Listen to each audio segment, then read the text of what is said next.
Today I'm going to be talking about my experience starting Brandon Sanderson's science fiction fantasy universe, better known as the Cosmere universe.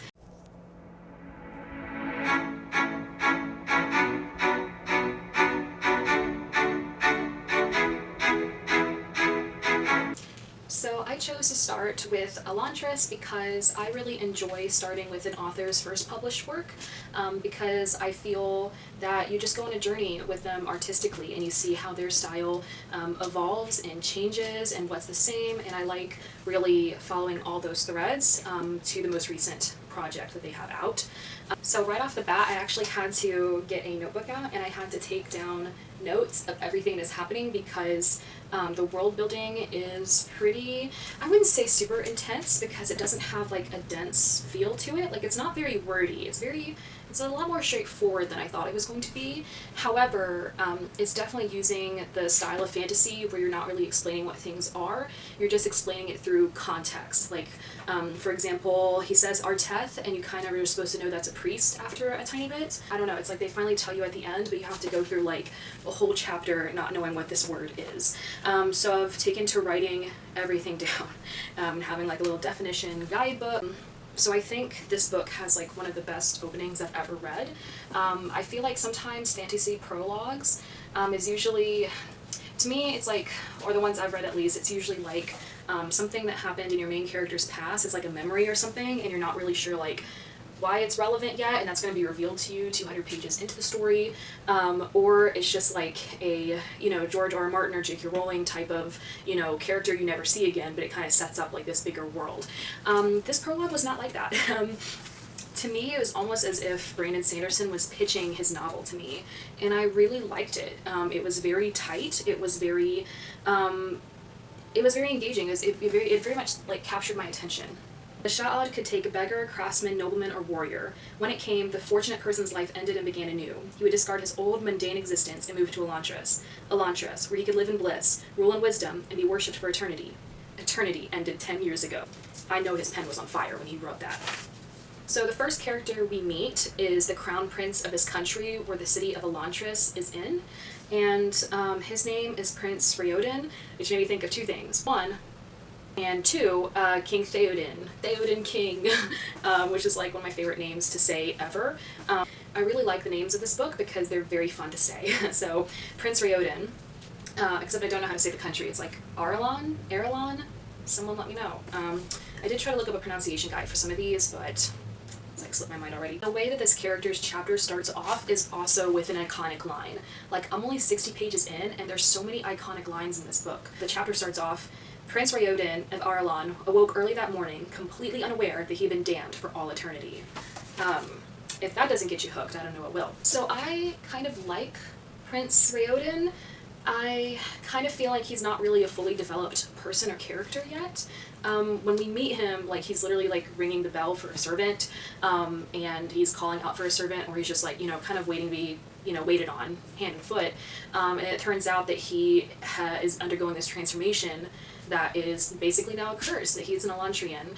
And so we see these like glimpses of him, like, so I think all of Brandon Sanderson's characters have a certain self-awareness, but Raoden seems to have more self-awareness than others, which is really interesting because I think sometimes if a character in a fantasy novel has a lot of self-awareness, this can either mean that they're like, or it probably means that they're like a villain, because they know what they're doing is kind of selfish and wrong, but they don't care, It's like they still believe in like their one goal or their one purpose and, whatever their master plan is. But Raoden, he seems to know that he has looked down on these people all his life. He seems to know that he's in a position of like great power and privilege and that he's been sheltered from a lot of things his whole life.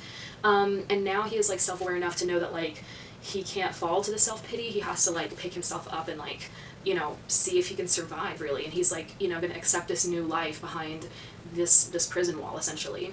But I think there's definitely things in the book that make you want to like him. Like there's a scene wherein he enters the city and he was given like, basket of food, and he sees like someone moaning on the ground in pain, begging for food, and like he acknowledges that the person is begging for food and they didn't expect to get anything, but he still gives this bread to the person And he's not doing it in like a showy way. He's not doing it like a, oh yeah, I'm Prince Raoden, by the way, you should be like super grateful to me because I'm giving you this bread. No, he's just giving him the bread because he felt it was the right thing to do, and he hates to see people in pain. That's been a big thread, is like, he is in pain, he is scared, and he acknowledges that, but like, to me, I think his thoughts seem to be turning more toward how he can't ignore anymore the sounds of these people in suffering. So I actually really do love fantasy stories that take someone on a journey where they can't ignore like the systemic oppression of people around them, you know? Because I think many of us in real life need that wake-up call, and I think fantasy is such a good way to encourage that. Another part of the book where I liked Raoden, and that made me really smile for the first time, was when Galadin takes him to his room, and the first thing Raoden says is books. He exclaims books. And you just can't help but like a character who loves books. I mean, I think it's like the #1 way an author can get his audience to know that this is like ultimately a good person, like someone who values literature, books, learning, knowledge, you know, and obviously believes in the access to everybody, which I think he does, because he is upset that like one of the gangs in the city is like eating the vellum paper because there's no food. But, you know, obviously he receives a wake-up call of like, you know, knowledge is going to take a backseat to, you know, basic needs of survival, like the basic needs of survival, such as food, water, shelter. Then we go to chapter 2, where we meet our second character. Again, this begins with an iconic line. The line is, Sarene stepped off the ship to discover that she was a widow. Maybe not as great as the prologue and Raoden's chapter, but still really, really good. So Sarene, I really love her so far. I think she's a great character. She's very observant. She is not super flighty. She's not the type to go based off her emotions. She has emotions, but she works pretty much the whole chapter to tamp her emotions down, basically for the greater good. She is there, she arrived in the country to marry Raoden, who she's now been told is dead. But because of all these little clues that she's picking up on of like strange behavior, even though she's never been to this place before, she is picking up on all this behavior that is odd. She is slowly tallying up all of these observations that seem odd to her, and she comes to the conclusion at the end of the chapter that she has to stay because she has to figure out what's going on, because that could be tied into saving her country and this country from being invaded by an empire. But yeah, I am very excited because I always love a good fantasy with a mystery. And even though like we already know the mystery, like we already know what happened with Raoden, it makes me curious as to what else she's going to uncover.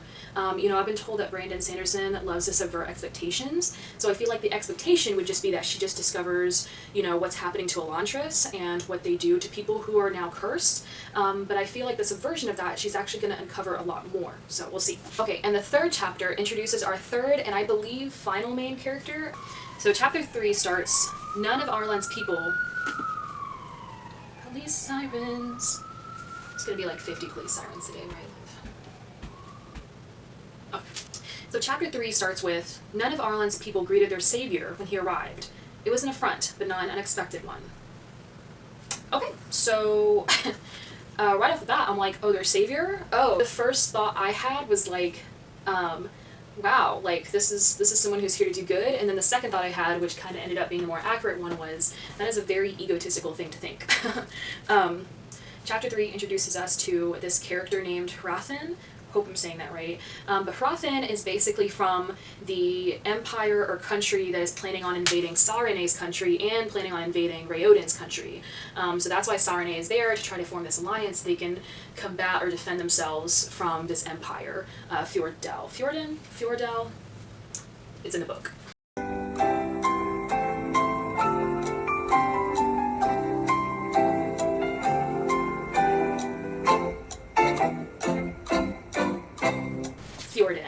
It's the Fjordell people, but the empire is the Fjorden Empire.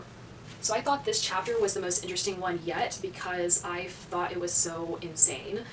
Very captivating, very interesting, and I think that's because it's really making me reflect on a lot of like inner biases I have and seeing if those are going to play out.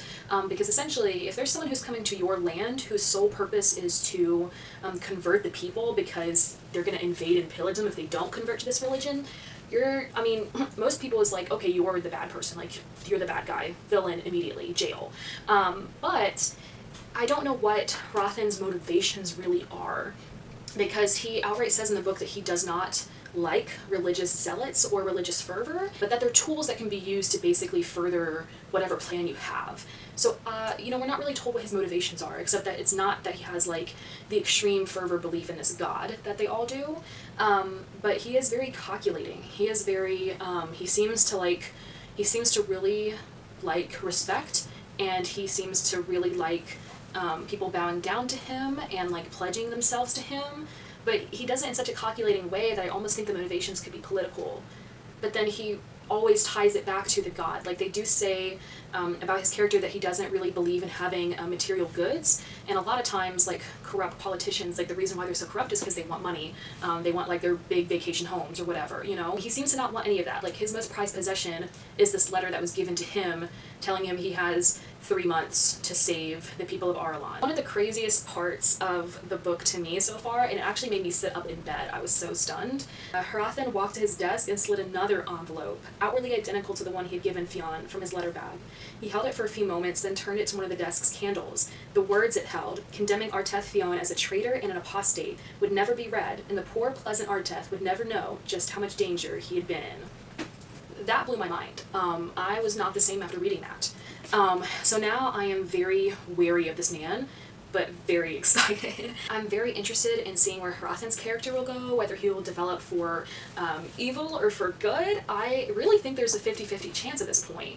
I mean, obviously he's set up to be some kind of, like, bad guy almost. I'm still not sure about that though, and I don't know why, because it really feels like all the red flags are waving, but I don't know. I love a really complex character, and I really want to dig deep on him.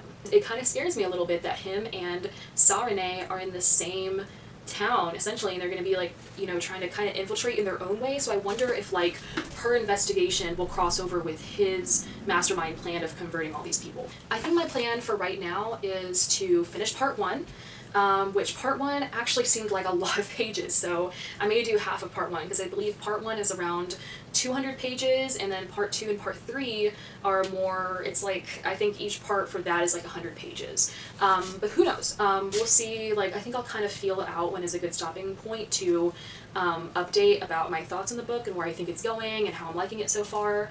Yeah, and I'm just very excited for this journey.